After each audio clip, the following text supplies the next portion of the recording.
the HOA's new nightmare, and my new problem. I thought things would finally settle down after I took down Karen Wilkins and ended her reign of HOA terror. I was wrong, because just when Sunnyside Estates had started to heal, when the fines stopped, the rules loosened, and people actually enjoyed living here again, Deborah Wilkins moved in.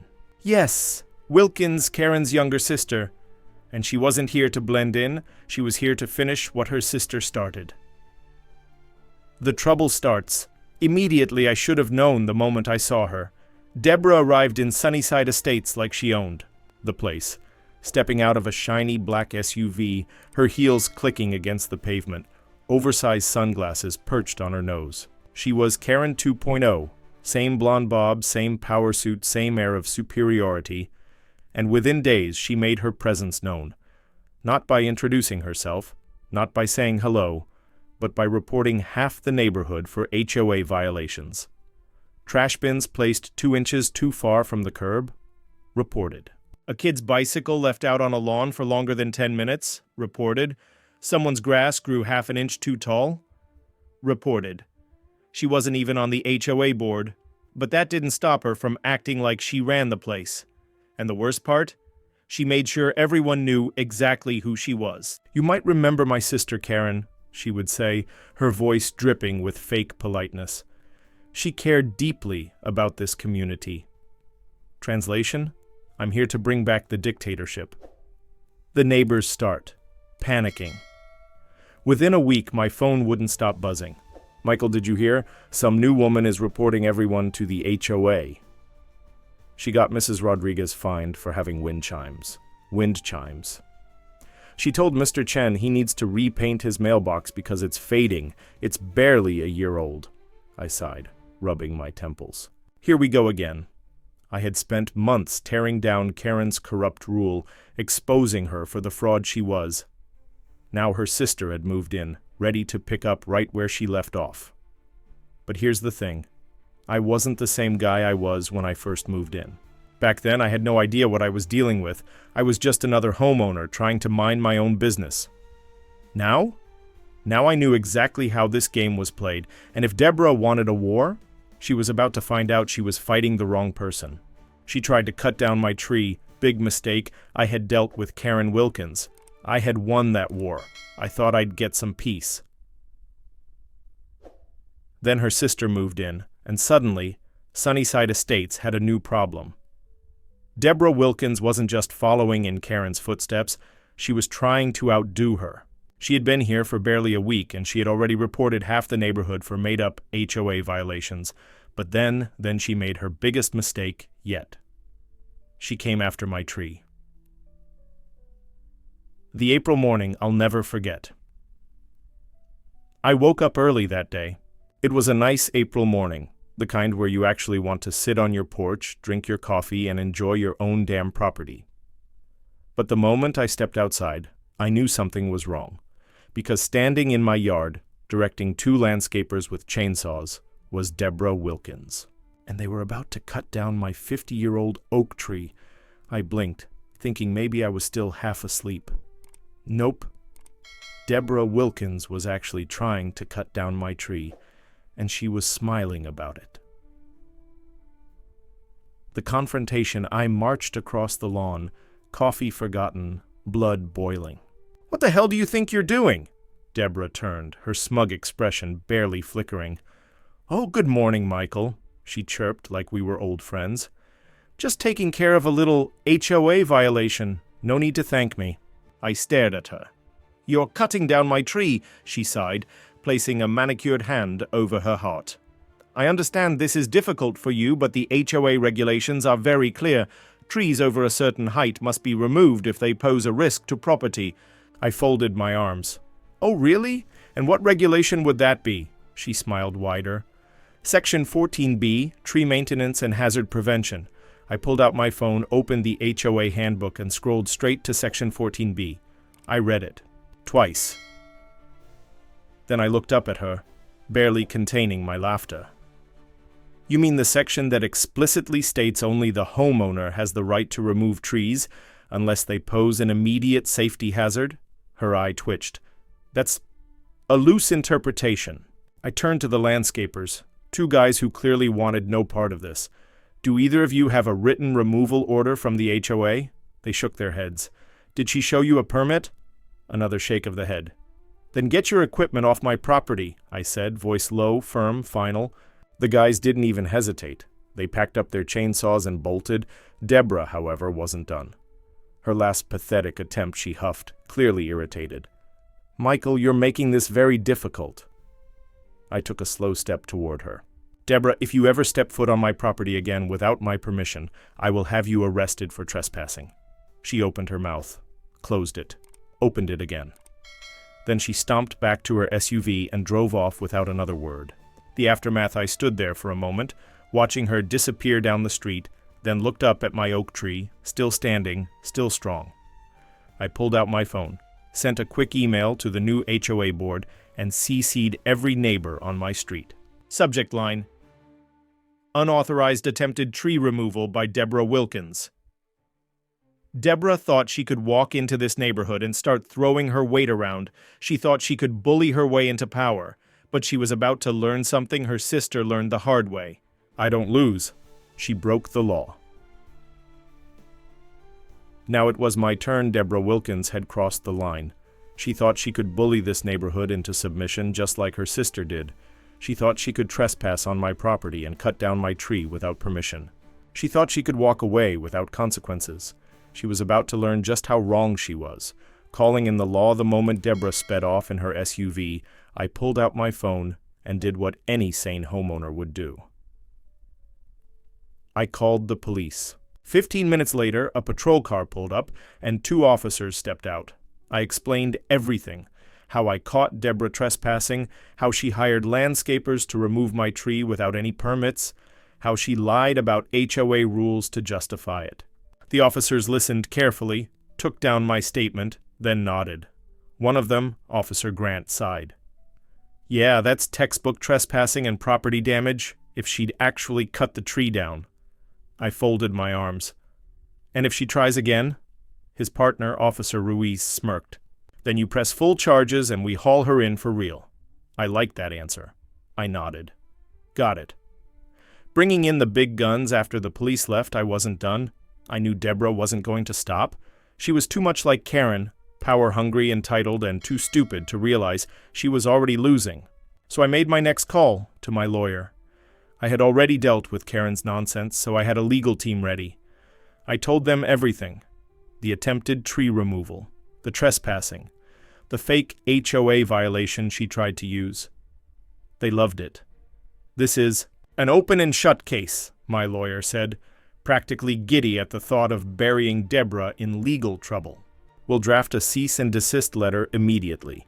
If she so much as breathes near your property again, we'll sue her personally. That was exactly what I wanted to hear. Deborah's next dirty move. For a brief moment, I thought maybe, just maybe, Deborah had gotten the message. Maybe the police warning had scared her. Maybe the letter from my lawyer would shut her down. Maybe she'd finally realize she wasn't her sister, and this wasn't her kingdom to rule. I should have known better, because 3 days later, an envelope arrived in my mailbox. No return address, no HOA letterhead, just a plain white envelope stuffed with a printed notice. The fake HOA violation. Notice of fines. Urgent action required. Violation: unauthorized obstruction of community visibility. Penalty: $500 fine, payable to HOA office within 10 days. Failure to comply will result in additional penalties and legal action. I laughed. I actually laughed out loud. This was fake, and it was so badly done that it was almost sad. First of all, the new HOA board had already stopped issuing petty fines months ago. Second, there was no signature, no official HOA logo, and no actual office address. And third, the payment instructions, they directed homeowners to send checks to a P.O. box that I knew belonged to Deborah. She wasn't just trying to harass me. She was trying to scam the entire neighborhood. Time to end. This I grabbed the fake fine and walked straight to the new HOA president's house. David Thompson had taken over after Karen was thrown out, and he was actually doing a good job, which meant he was going to love this. I knocked. He opened the door. I handed him the notice. His eyes scanned the paper. Then he let out a low whistle. "Oh, Deborah," he muttered, shaking his head. "Yeah," I said. "She really thinks she can just fake being the HOA now." He didn't hesitate. "Michael, consider this handled."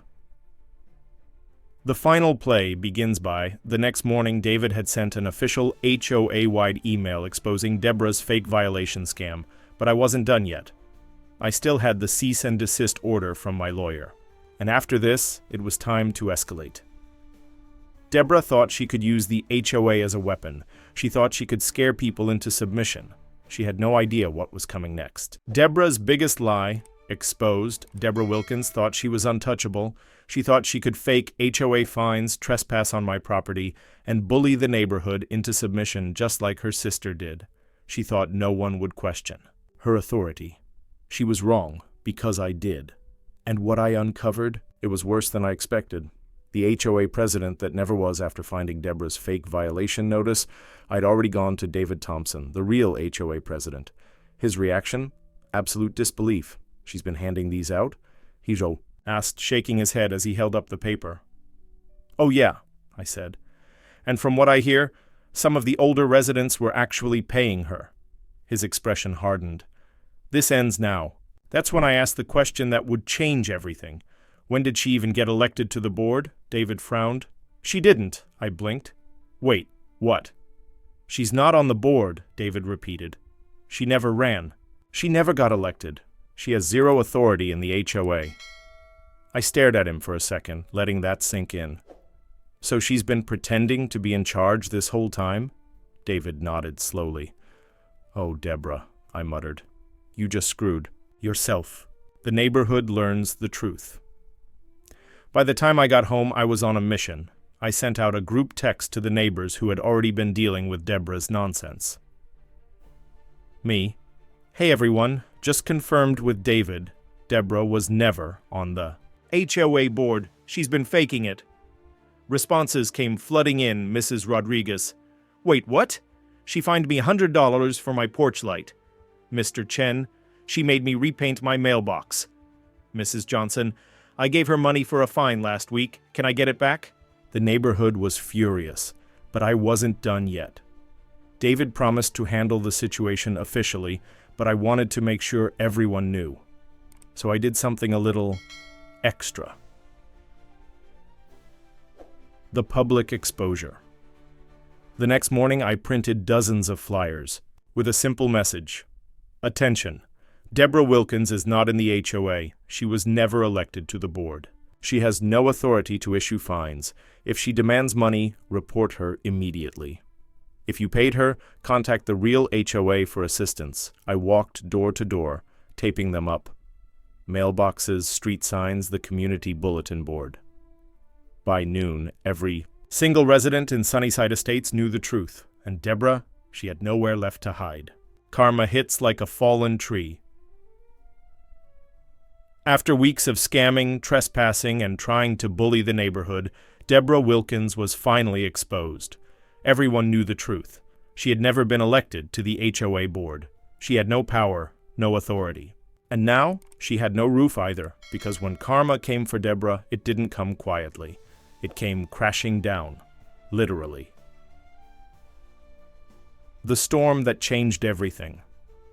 The weather report had warned about high winds and heavy rain, but no one expected the storm to be that bad. It rolled in fast. Dark skies, roaring winds, rain slamming against windows. By midnight, the entire neighborhood was in lockdown mode. I stayed inside, listening to the wind howl, occasionally glancing outside to check on my property. And that's when I saw it. Across the street, in Deborah's yard, stood a massive, half-dead pine tree. A tree that should have been removed months ago. A tree that was leaning badly. And then, with one final gust of wind, crack! The whole thing snapped at the base. For a second, it almost seemed to hang in the air, like even gravity wanted to savor the moment. Then, boom! The tree came crashing down, straight onto Deborah's house. Assessing the damage by morning the storm had passed, I stepped outside, coffee in hand, and took in the glorious sight across the street. Deborah's house? Wrecked. The tree. had smashed through her roof, splitting it open like a cracked egg. A section of her garage had caved in, and debris was everywhere.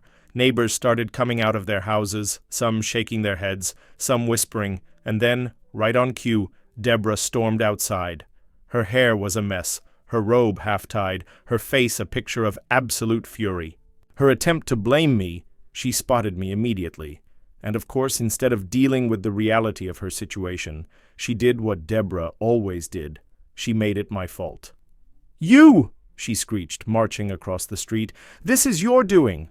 I took a slow sip of coffee. "Oh, I control the weather now? You reported me to the HOA. You turned everyone against me," I blinked.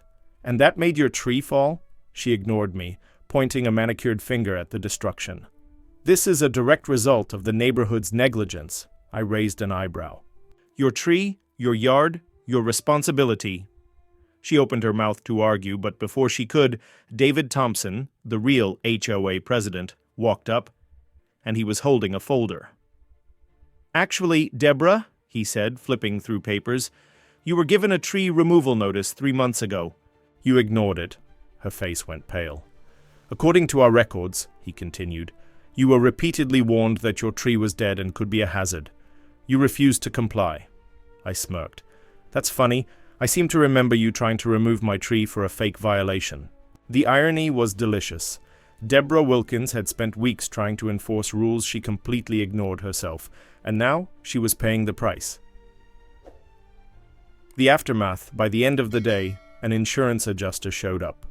From what I overheard, the damage was severe. Repairs would cost tens of thousands of dollars.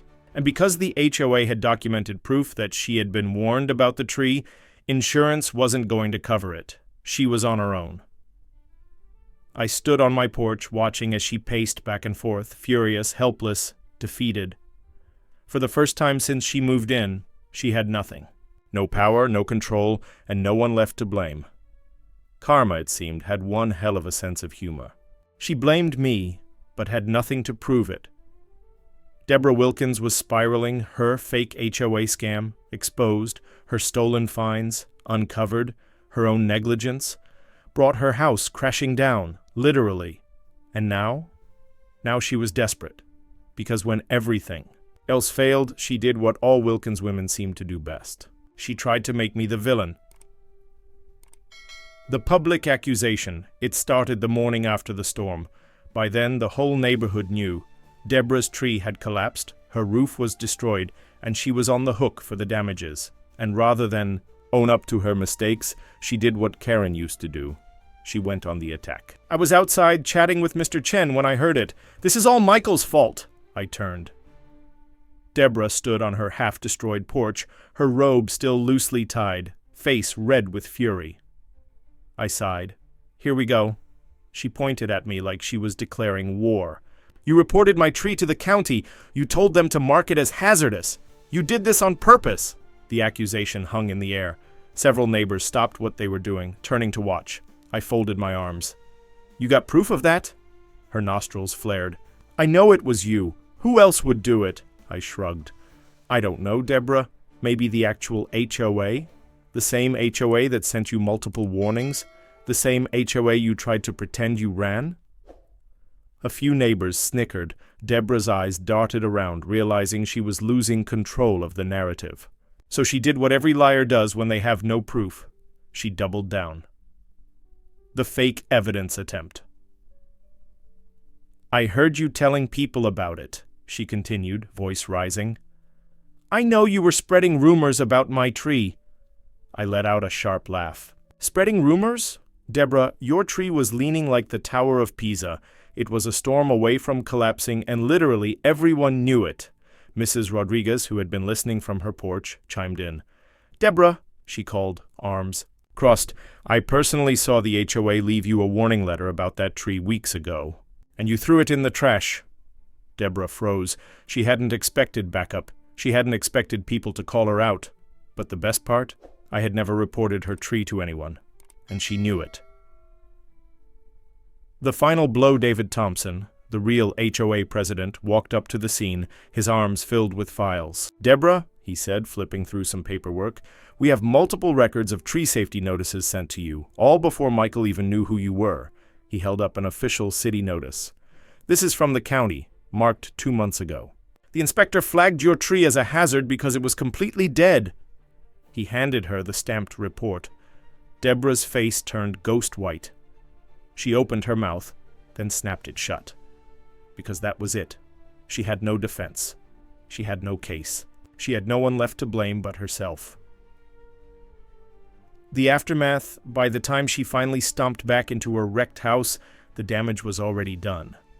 The neighbors had seen through her lies. The real HOA had completely shut her down. And me? I walked back. To my porch, sat down with a fresh cup of coffee, and enjoyed the sweet, sweet taste of her failure. She had tried to pin her disaster on me, and she had failed spectacularly. Karen Wilkins used to be the most hated person in this neighborhood. Now, that crown belonged to Deborah, and she earned every bit of it. She came for revenge, and left in handcuffs, Deborah Wilkins had lost everything. Her fake authority, gone. Her house, damaged beyond repair. Her reputation, ruined, and she blamed me for all of it. But instead of accepting reality, she did what all Wilkins seem to do when they're backed into a corner. She got desperate, and that desperation, it led her straight to jail. The chainsaw incident. It was just past midnight when my phone buzzed, a motion alert from my security cameras. I sat up in bed, blinking at the screen. The live feed popped up, and that's when I saw her. Deborah, standing in my yard with a chainsaw. For a second, my brain refused to process what I was looking at. Then she yanked the cord, and the chainsaw roared to life. My blood went ice cold, catching a criminal in 4K. She wasn't just standing there, she was moving toward my oak tree. The same tree she had tried and failed to have removed. I grabbed my phone and dialed 911 instantly. "What's your emergency?" "Yeah," I said, keeping my voice calm. "I've got a woman trespassing in my yard, with a running chainsaw." I didn't even have to say her name. By now, the local police knew all about Deborah Wilkins. "We're sending units now," the dispatcher said. The neighborhood wakes up, but I wasn't the only one who saw her. The sound of a chainsaw at midnight tends to get people's attention. Lights started flicking on in nearby houses. Then, from across the street, Mrs. Rodriguez stepped onto her porch. "Deborah, what the hell are you doing?" Deborah's head snapped up, and for the first time ever, she looked genuinely panicked. The chainsaw stalled in her hands. "Mind your own business, Maria," she snapped. But it was too late, because at that moment, red and blue lights flooded the street. Busted. The first patrol car screeched to a stop in front of my house. 2 officers jumped out, hands already on their holsters. "Drop the chainsaw! Hands where we can see them!" Deborah froze. For a second, I actually thought she might run for it. But then, she did something even dumber. She started screaming. "This is my right!" she shrieked. "I'm protecting the neighborhood! He's a threat! The officers weren't interested. One of them stepped forward and ripped the chainsaw out of her hands. The other one slapped handcuffs on her. Just like that, Deborah Wilkins went from neighborhood menace to arrested felon. The aftermath, as they hauled her toward the squad car, she locked eyes with me. Pure hatred, pure rage. "And you know what I did?" I smiled. Then I waved. She screamed every curse in the book as they stuffed her into the back seat. A few neighbors actually cheered. Mrs. Rodriguez shook her head. "Good riddance," Mr. Chen muttered. "Should have happened weeks ago." And me? I just stood there, arms crossed, watching as the police drove Deborah Wilkins out of Sunnyside Estates for good. She had tried to control the neighborhood. She had tried to control me, but in the end, she lost, and I made sure she would never forget it. The end of Deborah Wilkins. Deborah Wilkins wanted a war. She wanted power, control, and fear. She wanted to rule Sunnyside Estates just like her sister once did. But instead, she got exactly what she deserved. Because after her midnight chainsaw stunt, the law wasn't just annoyed with her anymore. They were done. The charges pile up. By the time the police finished their report, Deborah wasn't just facing a slap on the wrist. She was looking at multiple charges. Trespassing, obvious. Property damage, attempting to cut down my tree. Disturbing the peace, because, running a chainsaw at midnight. Criminal mischief, because the police love stacking charges. But the biggest charge? Attempted vandalism. With a dangerous weapon, yeah. Turns out when you trespass onto someone's property with a chainsaw, it's not just a slap on the wrist, it's a big deal. Her lawyer tried everything, claiming she was just trying to help maintain the community, that it was all a misunderstanding. But the security footage didn't lie, and neither did the mountain. Of other complaints against her, the court's decision at her hearing, the judge didn't hold back. He took one look at her history, her fake HOA fines, her trespassing, her harassment of neighbors, and made a decision. She was done. A massive fine for property damage and legal fees, mandatory community service, which, ironically, meant she had to actually follow the rules for once. And the best part? A restraining order. Deborah was legally banned from stepping foot on my property ever again. Selling the house and getting out for good with legal fees stacking up, a criminal record hanging over her, and no friends left in the neighborhood. Deborah had one option left. She sold her house, and not on her own terms. She had to dump it below market value just to get out fast. The house she had thought was her kingdom, gone. Her last words to me, a glare, a sneer, and the same empty threats Karen once made before she was forced to leave. I just smiled and waved. Peace returns to Sunnyside Estates by the time her SUV disappeared down the road. The neighborhood was watching in silence. Then slowly, one by one, my neighbors started clapping. Mrs. Rodriguez, cheering. Mr. Chen, grinning ear to ear. Mrs. Johnson opened a bottle of wine on her porch, because for the first time in years, Sunnyside Estates was finally free. The Wilkins era was over, and me? I went back to my porch, sat down with a fresh cup of coffee, and enjoyed the quiet, because after everything, I had won. And Deborah Wilkins? She was nothing but a bad memory. The neighborhood fights back, together. For the first time in years, Sunnyside Estates was finally free. No more HOA dictatorship. No more fake fines. No more Wilkins terrorizing the neighborhood. Karen was gone. Deborah was gone. And for the first time, the community could breathe. But we weren't just going to move on and forget. We were going to celebrate. Planting new roots. It started as a small idea. Mrs. Rodriguez knocked on my door a few days after Deborah's dramatic exit and said, "Michael, I think we should plant a new tree." I raised an eyebrow. "A new tree?" She nodded. "To replace the one that fell on Deborah's house. A symbol of moving forward." I grinned. "You know what? I like that." Word spread fast. Within days, the neighborhood had organized a full event. Not just planting a tree, a community gathering, a celebration, a way to take back Sunnyside Estates, not with fines and rules, but with actual unity, the best party the neighborhood ever had. That Saturday, nearly every resident showed up to the park near the entrance of the neighborhood. People brought shovels, gloves, and a brand new oak sapling to plant in the spot where Karen and Deborah's infamous fountain once stood. Someone brought a grill. Someone else set up tables with food. Mrs. Johnson brought a ridiculous amount of homemade cookies. Even David Thompson, the real HOA president, was there, except instead of handing out fines, he was helping flip burgers. We laughed, we talked, and for the first time people weren't whispering about HOA violations. They were talking like neighbors, like friends, and as the sun started setting, we gathered around and planted the new tree, a real symbol of change. One that no one, not Karen, not Deborah, not anyone, could ever take from us. Moving forwards, as I stood there, watching the tree settle into its new home, Mrs. Rodriguez nudged me. "You know," she said, smirking, "this all started because you refused to back down." I chuckled. "Yeah, and because Karen and Deborah didn't know when to quit." She laughed. "Well, either way, this place is better now. Because of you." I looked around at the people smiling, talking, finally at peace. She was right. Sunnyside Estates had survived, not because of Karen's rules, not because of Deborah's fear tactics, but because we stood together. And as I walked back home that night, past the tree we had planted, past the houses where people were still laughing and talking, I realized one thing. For the first time since I moved here, Sunnyside Estates actually felt like home.